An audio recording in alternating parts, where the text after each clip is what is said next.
Islamophobia isn't the new antisemitism. It's actually a shield.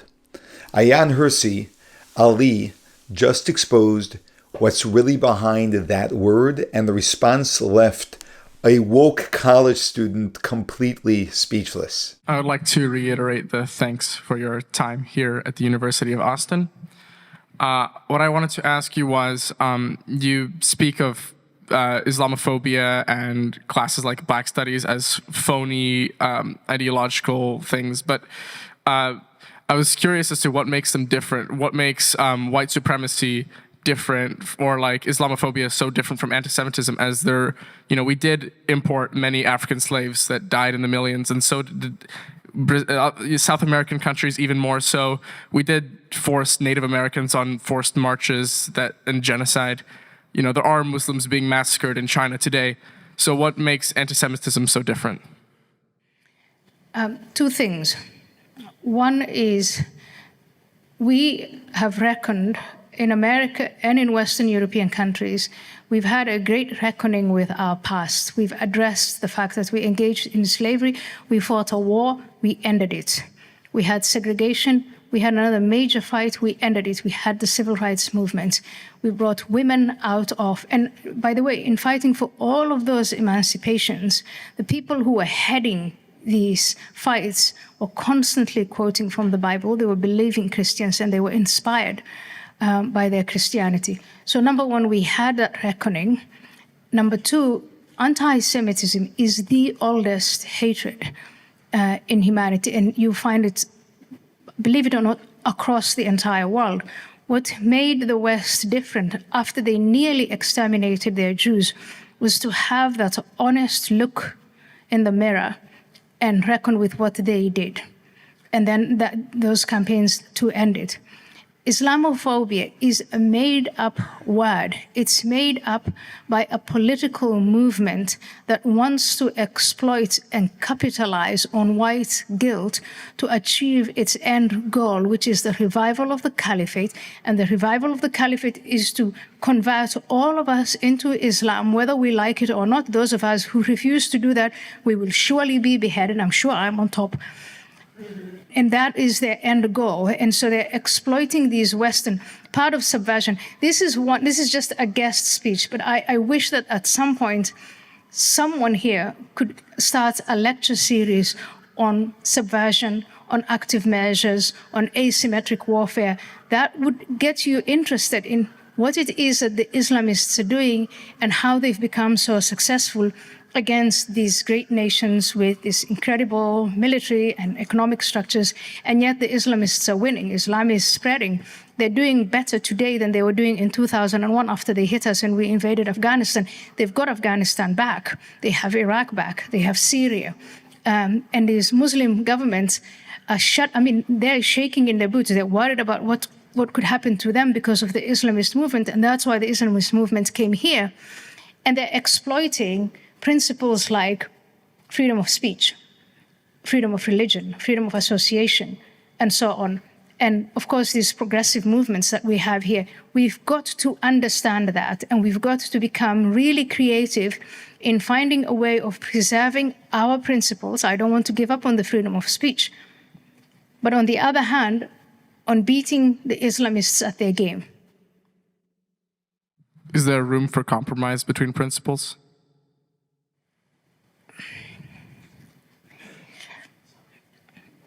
If I want to kill you and behead you, unless you convert to the religion I dictate, what would be the place of compromise? It's a brilliant response, and this is the actual situation. This is the bind Israel finds themselves in, that the people on the other side will continue to kill until they get what they want. Can you negotiate? Can you compromise? Where would that line be? Well, I would not mind converting, as I myself am an agnostic, so have no faith, have no established faith. However, I understand that some people would not share that vision. So, let's play with this thought for a while. There's a time and a place for everything, and for some of the people, say in places like Africa, we don't talk about this, but Islamists are active in Africa and violently so. If you're a Christian in Egypt or a Hindu in parts of Pakistan, and you have someone looking at you and saying, you'll either lose your head or you convert to Islam, it makes sense to consider converting to Islam. But here today, for us to have the attitude of, well, we'll see what happens, and if we get to that point, I'll just convert, I will say, are you sure? Maybe you want to get educated on what would happen once you convert. What would your life be like, and the life of your sisters and women? What would they do to the Jews? He has said, this man, I repeat it, he said they're bacteria and they're microbes. And in the video that I showed you, they made it very clear it has nothing to do with Palestine. It has everything to do with them being Jewish. So they are going to annihilate the Jews. Will you stand by and watch that? Maybe I should give Introduction to Islam and Islamism as a lecture series, and once you understand what it's all about, you might develop a backbone. I would look forward to that greatly. Thank you very much. Thank you. Okay, Theo already started my question, but my question is inspired by what Jesus says in the Sermon on the Mount about blessed are the peacemakers. So we see in human nature a desire to scapegoat, right? And you're arguing that the Jews are being, there's a movement, or there's something that is trying to present Jews as the scapegoat, right? You talk about two important forces, maybe the Islam nation state, which is like a political power, which is a threat, but then also this, like, you talk about this network, like mosques all over the place, and these, communities, and all, it's infiltrating America and the West. So if we don't want to fall into our natural tendency to scapegoat and just become, instead of moving from anti-Semitism to anti-Islamicism, and our goal is to be peacemakers, then how do we do that? But at the end of your last question, you framed it as a violent struggle, right?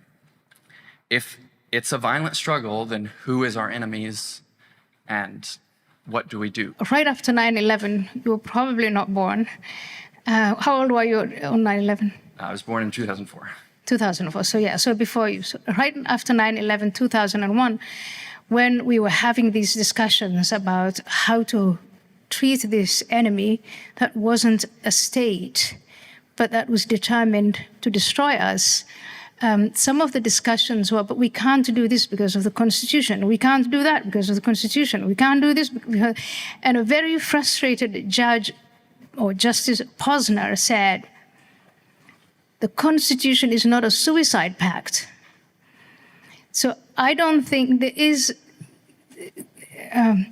a lot of space between committing suicide and doing what the young man here said, is to let it just all happen. And I mean, when the time comes, I guess we will convert, or we'll deal with it, whatever.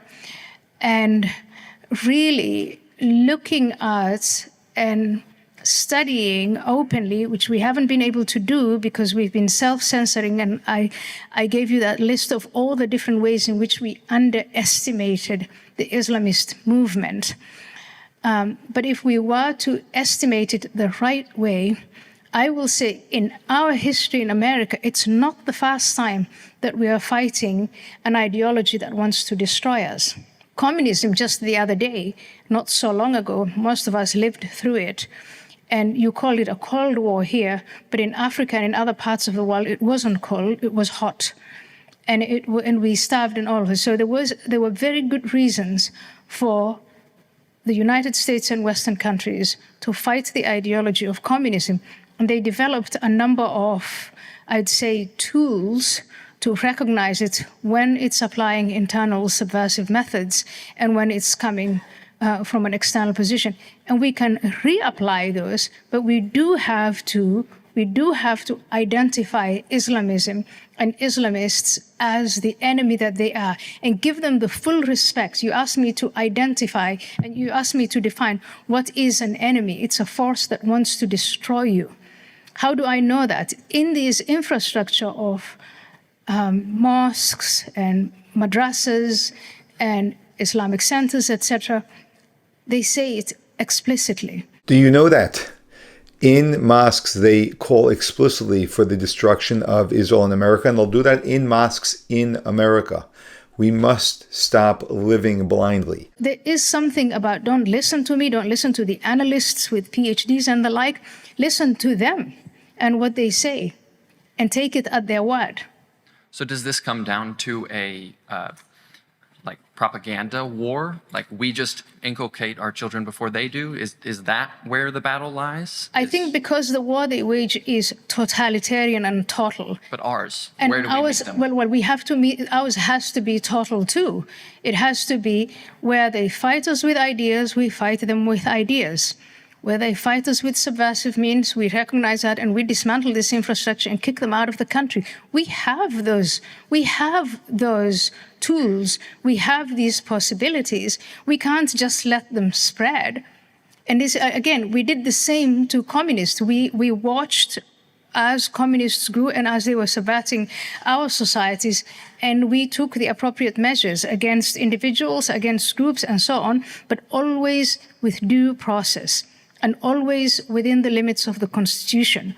But we can't, again, I repeat, the Constitution is not a suicidal pact. Let me ask you a question. Would you take someone into your home who gives a message to your children every single day that you are a bad person? Never. What would you do if you found out that a guest in your home was doing that? You'd throw them out immediately.